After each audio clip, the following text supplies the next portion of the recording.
Dans les profondeurs de l'océan Atlantique, un mystérieux îlot émergeait de la brume. Il s'agissait de l'île perdue, une terre légendaire que peu de gens avaient eu la chance de découvrir. Marco, un jeune explorateur téméraire, avait entendu des histoires fabuleuses à propos de cet endroit. On disait qu'on y trouvait des trésors cachés depuis des siècles, des créatures fantastiques et des paysages à couper le souffle. Armé de son compas magique et d'une carte ancienne remise par un sage des montagnes, Marco se lança dans son expédition à bord d'un vieux mais robuste navire. Sa détermination était sans faille, il savait au plus profond de lui que sa vie changerait à jamais s'il atteignait ce lieu énigmatique. Au bout de plusieurs jours de navigation turbulente, une silhouette lointaine commença à se dessiner à l'horizon. L'excitation de Marco grandissait, il pouvait enfin voir les contours de l'île perdue.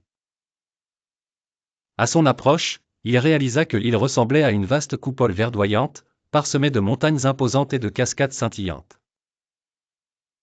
En posant le pied sur le sable chaud de la plage, Marco ressentit une étrange énergie envahir ses sens.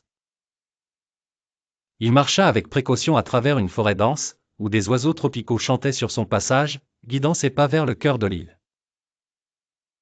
Lorsqu'il atteignit une clairière cachée, il découvrit un immense temple en ruine, dissimulé sous le feuillage épais. À l'entrée du temple, Marco trouva une inscription mystérieuse gravée sur la pierre: « Celui qui cherche la vérité peut trouver le chemin des étoiles. » Intrigué, il pénétra à l'intérieur, où des fresques anciennes racontaient l'histoire d'une civilisation disparue qui avait prospéré sur l'île. Au cœur du temple, Marco dénicha un artefact scintillant, un cristal magnifique qui semblait émettre une lumière éthérée.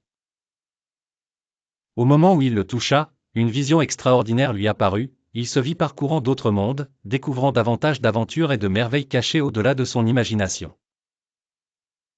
Marco comprit que l'île perdue était bien plus qu'un simple endroit, c'était une passerelle vers l'infini. Doté d'un nouvel éclairage intérieur, il quitta l'île, son esprit éveillé à la magie du monde, prêt à partager ses découvertes et à embrasser de nouvelles explorations avec un cœur vivant et empli de rêveries. Sans motion écrite.